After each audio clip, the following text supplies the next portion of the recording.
I'd like to see that kind of tasty stuff happen. With her getting Claudia out and things with Zeng beginning to go apart, the Stacy stuff has finally been entertaining, which is another reason why I'm growing captivated by it. It's clear that someone has been working against her the entire time now that we know he's the mole. However, given that lawyers in this reality are infamously bad at their professions, you can't blame me for being skeptical that there was something malicious going on. Bobby could be the only person in the earth who genuinely likes Stacy, which makes her rather humorous. And he's throwing away that whole marriage to climb the political ranks, and in many ways, she's got the same aspirations as the people she's looking to bring down. She wants power and respect, by any means necessary, and doesn't that sound familiar? Claudia talking herself out of jail was unsurprising, but setting herself up as bait for Tommy sounds like one of the dumber ideas I've heard in a minute, at least since last week. Considering he was put on the spot in more ways than one during a 5-minute span, Diamond proved that he sure can lie with the best of them.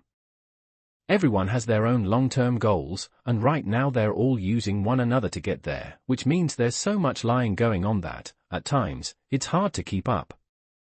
Diamond almost had me going for a second when he detailed everything with D-Mac and King Kilo. He was so convincing, I had to stop for a minute and think about everything that's happened so far in Power Book for 4 Season 3 and remember that Diamond was always the one spearheading D-Mac's demise.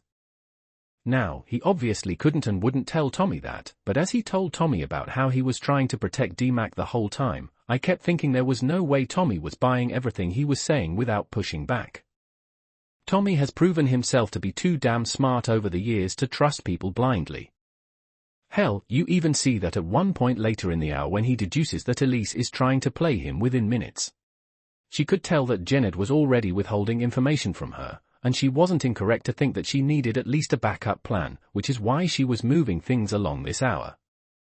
Her objective has always been to meet Che because she believes that spending time with him will help her get someplace, and if she succeeds in doing so, connecting with Manny Fresh and gaining more ground in the city will help her build her resume.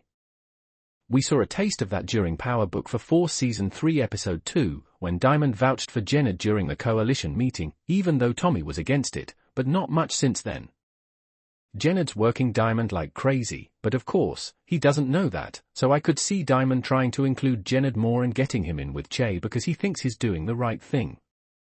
And if that did happen, the really intriguing thing would be what Jenard did in that scenario, and what that would further do to the tenuous partnership between him and Shanti when she realizes he's got a leg up on her. Jenard would want to have Diamond and Shanti by his side as he rose to the top if he could truly have everything his way, but he is astute enough to see that will never be possible. Shanti and Diamond would never take a backseat to one another. Jenard will ultimately run out of time, so he's playing both sides for as long as he can get away with it. Before this hour, if I had to guess, I would have guessed that if he had to choose now, he would go with Diamond. However, I wouldn't be too confident in that choice given the way he went on a campaign to get Manny Fresh back in with Shanti. Jenard must be thinking that he always knows where he stands, at least with Shanti. However, we are all aware that if it meant getting a seat at the head of the table, Shanti would sell him down the river in an instant. She could tell that Jenard was already withholding information from her, and she wasn't incorrect to think that she needed at least a backup plan, which is why she was moving things along this hour. So, is he unquestionably believing everything Diamond tells him? Or is he biding his time because he recognizes that he needs Diamond right now and he'll be able to deal with him later? Time will eventually tell, but for now, he seemed content to take Diamond at his word. And with D-Mac in danger, he had to formulate a plan to get him out of it, and everything basically fell into his lap from there. I have no problem proudly being D-Mac's #1 hater because he's insufferable and arrogant, and not in the way Tommy is, or even how Ghost was, for that matter. There was a quiet arrogance, even when they were boasting, but with D-Mac, it sounds borderline desperate. Time will eventually tell, but for now, he seemed content to take Diamond at his word. And with D-Mac in danger, he had to formulate a plan to get him out of it, and everything basically fell into his lap from there. I have no problem proudly being D-Mac's #1 hater because he's insufferable and arrogant, and not in the way Tommy is, or even how Ghost was, for that matter. There was a quiet arrogance, even when they were boasting, but with D-Mac, it sounds borderline desperate. There were a lot of characters in this hour that I could not have cared less about. We are mere episodes away from the end of Power Book for Force, and there were multiple scenes of Vic and Ray, Zeng and his girlfriend, who know he's a mole, and SOD members who've been largely irrelevant to this point. I get that all these things are essential to the story they are telling this season, but it's just not all that fun spending time with people we don't know when the series is set to wrap up for good in the near future. All things this season are leading to things between Tommy and Miguel eventually coming to a head, but before we get there, we're seeing all these smaller scale squabbles, and Tommy working to settle scores before we get to the main course later on. And after finding out D-Mac was still involved with CBI at the end of Power Book for Force Season 3 Episode 4, Diamond, Jenard, and D-Mac had a whole lot of explaining to do, but in typical Tommy fashion, he wasn't super interested in hearing what anyone had to say outside of Diamond. On the one hand, DMC only knows the life. It's comfortable for him, and it's where he feels most like himself, but he's so brash and reactionary that it's hard to see this going well for him in the end. JP showing up this season purely to make amends with D-Mac felt a little hollow, although I appreciated that D-Mac apologized for what he said to his father. He sounded sincere enough, if not embarrassed by his past actions. I think D-Mac is still a kid trying to act like a grown-up, and we've seen that before in the Power universe, but the difference here is that he's never had someone to really hold his hand through any of this to set him up for any success. And the success he has found has felt more like luck than a harbinger of things to come. Tommy's plan to free D-Mac from King Kilo all came down to finding a fall guy. The elaborate plan with the 9/7s was just overly complicated for no reason, and Diamond and Jenard also continuously underestimate D-Mac, who has proven that he's not very bright at times. Still, he's not going to back down from anything. He went into that ambush with all his ducks in a row and set himself up for success, and I'll give him his props for that. Things were actually going well for them until the gunfight broke out, and then you knew one of those poor guys that came in last night was going to die. But much like his uncle, he's got 9 lives, and when he walked into the basement of the barbershop, I laughed so loudly. Diamond had even convinced Jenard that killing D-Mac was for the greater good, and they still couldn't make it happen. The King Kilo thing feels like it's going to hang around until he cuts ties with the coalition. Tommy does some digging and finds out that there's been a hit out on D-Mac, and that Diamond's known about it the whole time.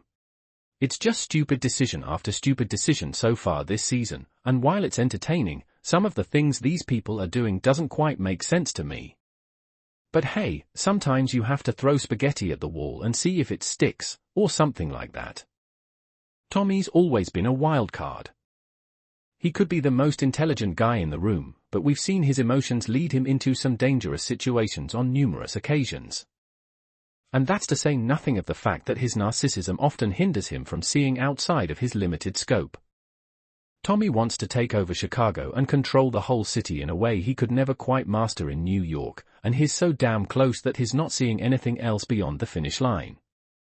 Getting to that finish line will require a lot of moving parts working in tandem, perhaps none bigger than the coalition, and his antics so far this season have done nothing to shore up those alliances. He faces the full consequences of his mistakes. One aspect of Power Book 4, Force that's particularly intriguing is its exploration of Tommy's newfound family, his half-brother J.P. Gibbs, Anthony Fleming III, and nephew D-Mac, Lucien Cambric.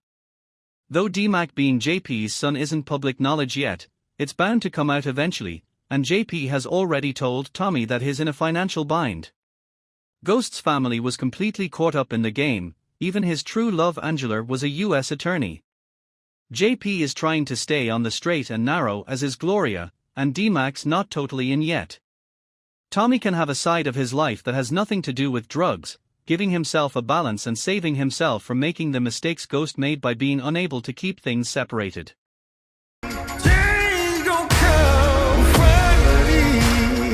Starz has released a new trailer for Power Book 2, Ghost Season 4 Part 2 alongside some first-look photos that tease a final showdown. The newly released trailer sets the stakes high for emotional final episodes, emphasizing that no one is safe. Part 2 of the final season will premiere on Starz at 8 p.m. in the US on Friday, September 6th. Episodes will be available to stream on the Starz app from midnight. In the first half of Power Book 2, Ghost Season 4, unanswered high-stakes questions were uncovered and Tarek learned he is the father of Diana's baby. Part 2 will showcase the adage, like father, like son. Tarek finds himself in an eerily similar situation, just like his late father, Ghost, stuck between a rock and a hard place, with the choice to leave the game or take over, reads the official synopsis for Part 2. Entrapped by Detective Carter, the Tejada family realizes their safety is not guaranteed. Monet fiercely fights for her family to become whole again, but is it too late? Noma is working her way to the top of the food chain. Meanwhile, her daughter, Anya, gets too close to the game, forcing Noma to think twice about her actions. Dark clouds forming in the heavens over me, but I say hallelujah anyway. As they held their guns up towards each other, Monet told Tarek that she knew they both had a lot of reasons to want to take each other out, but she had a better idea. She proposed that if he give her kids a pass, she'll give him one too.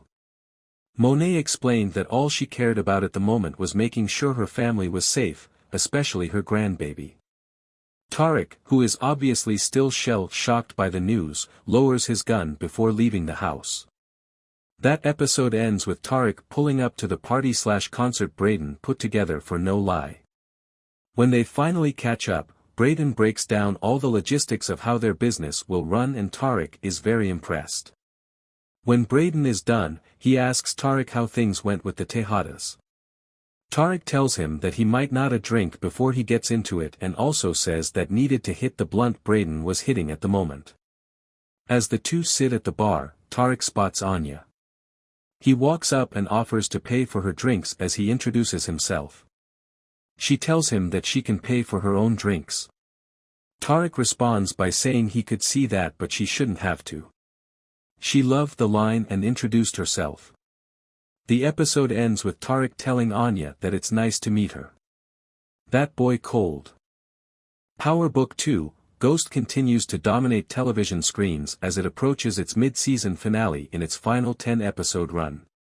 This spin-off from the original Power series, which concluded in 2020, has garnered significant attention, with Season 4 attracting 6.5 million multi-platform viewers during its debut week on Starz. Michael Rainey Jr. portrays Tarek St. Patrick, the son of James St. Patrick, known as Ghost, a former drug lord and businessman. Tarek, who killed his father in the original series, now navigates a dual life as an Ivy League college student and a drug dealer. Season after season, viewers witness Tarek's attempts to earn his inheritance through education, only to be drawn deeper into a life of crime. He embodies the legacy of Ghost, version 2.0, as per the report by Radio Times.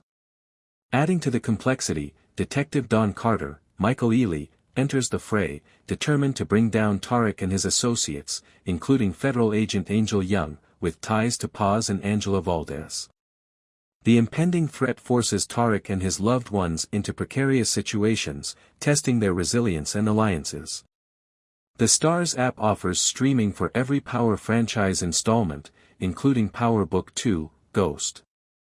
Fans excitedly await the dramatic finale of this spin-off, which functions as a sequel and a standalone story in the Power universe, as the series gets more intense with each new episode release.